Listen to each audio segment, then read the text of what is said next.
Assalamualaikum warahmatullahi wabarakatuh. Selamat pagi, siang, sore, atau malam, tergantung kapan Anda menonton video ini.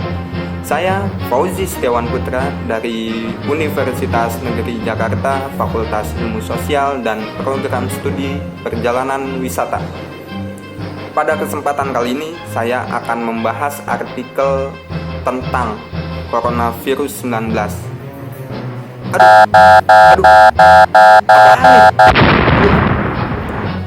Terlalu banyak artikel yang membahas tentang coronavirus 19 atau yang biasa disebut dengan COVID-19. Tapi hanya satu artikel yang akan saya bahas pada kesempatan kali ini, yaitu ini: Pandemic, Tourism, and Global Change, a Rapid Assessment of COVID-19. Sebelumnya saya akan menjelaskan tentang apa itu virus corona yang bentuknya seperti buah rambutan ini. Virus corona atau yang biasa disebut dengan COVID-19 adalah penyakit yang bisa menyebabkan gangguan ringan pada sistem pernapasan, infeksi paru-paru berat, atau bahkan hingga kematian.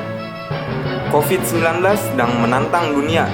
Tidak ada vaksin dan tenaga medis yang terbatas dalam menangani penyakit ini. Oleh karena itu, terdapat larangan perjalanan internasional yang mempengaruhi pariwisata di dunia ini. Maka dari itu, pandemi ini dapat mengubah masyarakat, ekonomi, dan pariwisata yang ada di dunia. Sebuah penyakit yang diketahui penyebabnya berasal dari kota Wuhan, Cina, pertama kali dilaporkan ke kantor WHO yang ada di Cina pada tanggal 31 Desember 2019. Pada awal Januari 2020, 41 pasien dengan infeksi yang dikonfirmasi terkena virus corona telah dirawat di rumah sakit di Tiongkok. Untuk mengendalikan virus, Wuhan dikunci dan jumlah kasus di Cina stabil sekitar 80.000 pada pertengahan Februari. Pada saat itu, transportasi udara global telah membawa virus ke semua benua dan pada pertengahan Maret telah tersebar ke 146 negara. Sebagian besar negara merespon dengan berbagai bentuk intervensi, termasuk penguncian, jarak sosial, penutupan sekolah, universitas, bisnis, atau tempat kerja yang tidak penting, membatalkan atau menunda acara, dan larangan pertemuan orang-orang dalam jumlah tertentu. Pariwisata global telah terkena berbagai krisis di masa lalu, antara tahun 2000 dan 2015. Peristiwa besar yang mengganggu termasuk serangan teroris pada tanggal 11 September 2001, wabah sindrom pernapasan akut atau yang biasa disebut dengan SARS pada tahun 2003, krisis ekonomi global yang berlangsung pada tahun 2008 sampai 2009, dan sindrom pernapasan Timur Tengah pada tahun 2015 yang biasa disebut dengan MERS. Dunia telah mengalami sejumlah epidemi atau pandemi utama dalam 40 tahun terakhir. Namun, tidak ada yang memiliki implikasi serupa terhadap ekonomi global sebagai pandemi COVID-19. COVID-19 tidak menular seperti campak dan tidak mungkin membunuh orang yang terinfeksi seperti Ebola. Tetapi orang dapat mulai melepaskan virus beberapa hari sebelum gejala muncul. Dampak yang diamati dengan menggunakan data populasi negara dapat diperkirakan bahwa lebih dari 90% populasi dunia berada di negara dengan beberapa tingkat pembatasan perjalanan internasional, dan banyak dari negara ini juga memiliki beberapa derajat pembatasan pergerakan internal, termasuk perjalanan udara terbatas dan tinggal di rumah.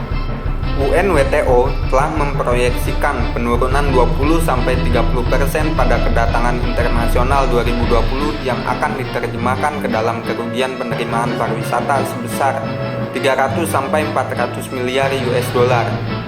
Yang jauh lebih tinggi adalah perkiraan oleh WTTC yang mengantisipasi kerugian hingga 2,1 triliun US dollar pada tahun 2020. Ia tak memperkirakan bahwa pendapatan penumpang kilometer akan minus 38% lebih rendah pada tahun 2020 dibandingkan tahun 2019, dengan hilangnya pendapatan yang dihasilkan sebesar 252 miliar US dollar yang dapat dibandingkan dengan ekspektasi laba bersih Amerika Serikat, yaitu di kisaran angka 29 miliar US dollar pada tahun 2020. akomodasi, sebagian besar hotel ditutup atau mengalami angka pariwisata yang jauh lebih rendah. Perkiraan pendapatan industri 2020 menunjukkan penurunan yang signifikan. Pendapatan hotel Amerika Serikat per kamar yang tersedia diperkirakan akan menurun 50,6%. MICE dan acara olahraga juga terkena dampaknya, karena sebagian besar negara berencana untuk menghindari memuncaknya kasus COVID-19. Berarti semua bentuk acara di mana kelompok orang yang lebih besar bertemu akan dibatasi, termasuk acara yang beragam seperti konser, rapat, konferensi, olahraga, atau pertemuan keluarga. Liga olahraga utama di Eropa dan Amerika Utara dan negara lain telah mengakhiri musim mereka dan menunda Olimpiade musim panas 2020 atau Euro 2020. Restoran juga terkena dampak COVID-19 dengan penutupan restoran di sebagian besar negara dan harapan bahwa jarak sosial harus tetap menjadi strategi kunci untuk mengelola COVID-19 di banyak negara. Selama beberapa bulan dapat diperkirakan bahwa restoran akan menghadapi masalah pemulihan, khususnya karena mereka biasanya memiliki likuiditas terbatas dan margin keuntungan kecil. Implikasinya bagi masa depan pariwisata. Pandemi COVID-19 harus mengarah pada pertimbangan ulang kritis dari model pertumbuhan volume global untuk pariwisata.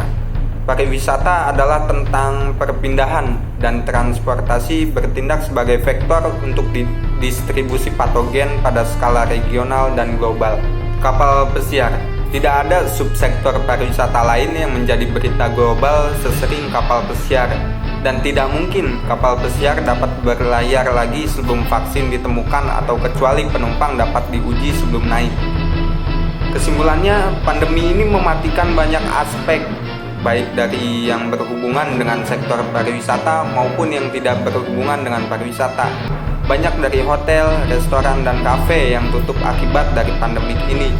Banyak juga acara musik, olahraga, dan acara yang melibatkan banyak orang jadi dibatalkan.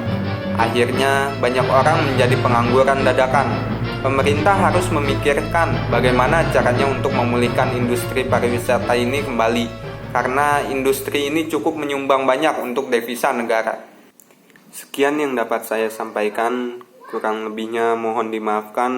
Wassalamualaikum warahmatullahi wabarakatuh dan selamat pagi, siang, sore, atau malam tergantung kapan Anda selesai menonton video ini.